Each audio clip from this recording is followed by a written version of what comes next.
Speaking about divisive figures stoking up toxicity in fandoms, movie fandoms, on social media. Zack Snyder, Warner Brothers, Justice League, Joss Whedon, the Snyder Cut.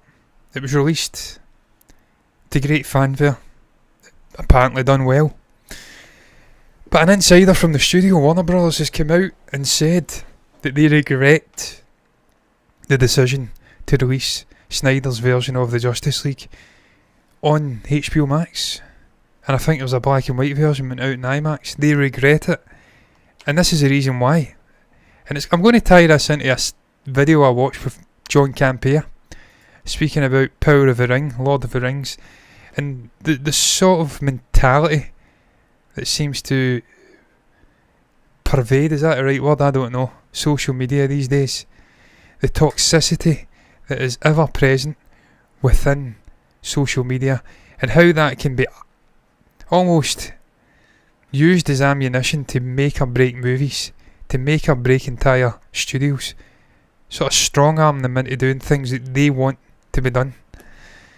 This is what he says. As you can see here, it's coming in from MovieWeb, and it's via article on Variety, if you'd like, if I can speak. It was thought that giving Snyder fans a Snyder Cut would satisfy fans and assuage them. Is that how you say it? Assuage? I don't know how you say that word. That's one of those rare words that I don't come up against that often reading, and I've never really heard it pronounced. It's like hyperbole. You read it once, you think, how the fuck's that pronounced? You search it up. Some people have famously said hyperbole, and I've howled with laughter at them. It's hyperbole.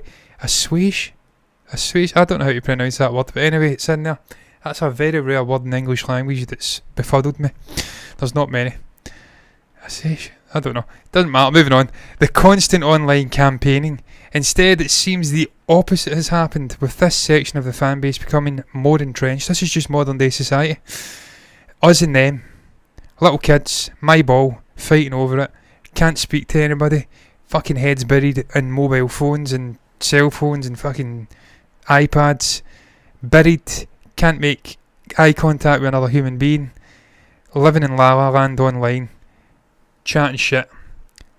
And it's just fucking invading every section of life. Politics. The arts. Everywhere. And it's pathetic. But look, this is what they had to say, this insider. Privately, studio insiders have lamented that Zack Snyder's Justice League never should have happened.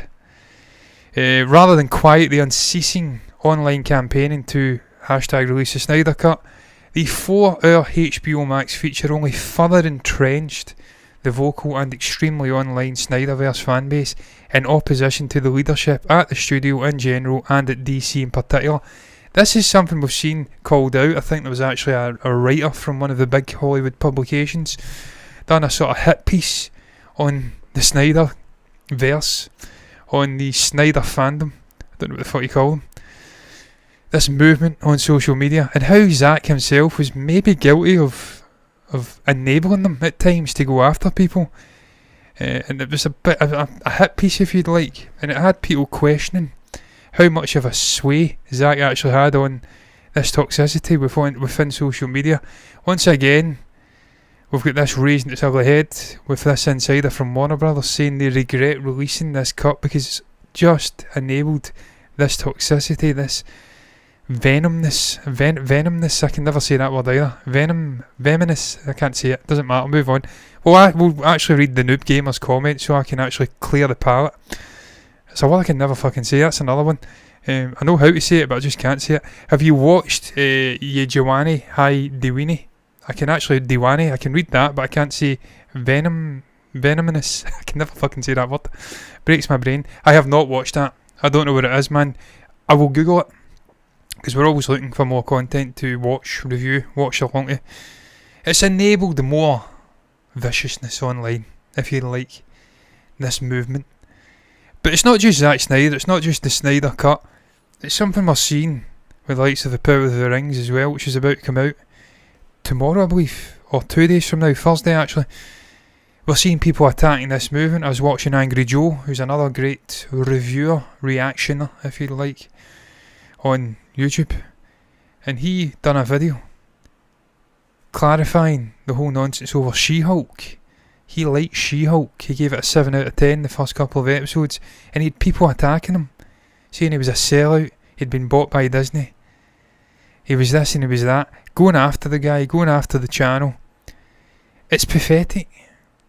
Why, in the 21st century, have we got adults, and this is adults, this isn't kids, attacking other adults for enjoying something they dislike? Why can't we just have a society where some people like something and other people don't like it, and they just move on in their separate ways and leave it at that?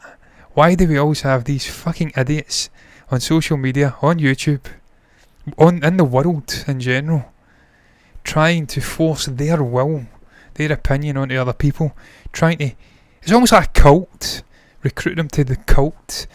Why is it something that's present in politics, it's present in the arts in 2022? I can't get my head around it. I blame Donald Trump for it in some strange way, because his sort of dumbed down catchphrase politics bred and enabled these idiots, these half-wits as I like to call them, to just circumvent facts, circumvent reality if it doesn't suit their agenda, and keep ploughing on with that agenda.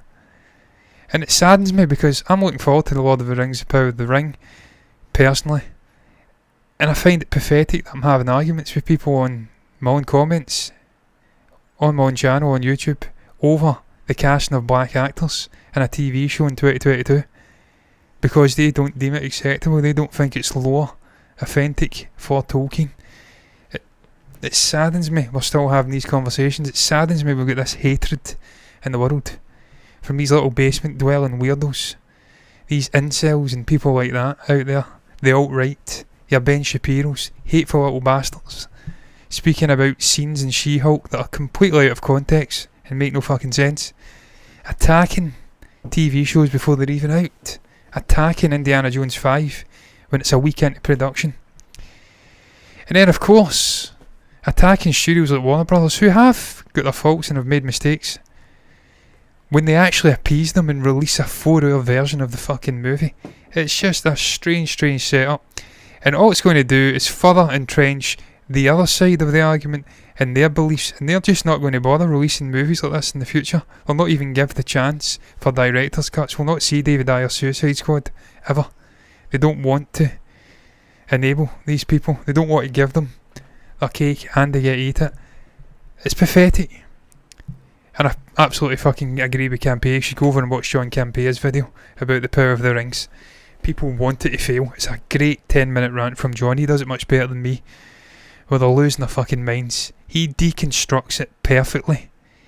I seen this article, I connected it with John's. I watched Angry Joe's video just this morning, and it all seemed to connect. I'm like, I have to speak about it. Modern day society, fucking clown shoes. But I'm going to move on. You can discuss that as well if you've got anything to comment about toxicity and movie fandoms in the world in general in 2022. Share your thoughts down below in the comment section. Maybe you're one of these people who's attacking Warner Brothers for releasing a 4-hour version of a movie you wanted to see and you're still not happy. Maybe you're the kind of person that's wanting a TV show to fail because there's black actors being cast as elves. Shock horror. A female dwarf. Terrible. Maybe you can comment down below and share your rationale behind that.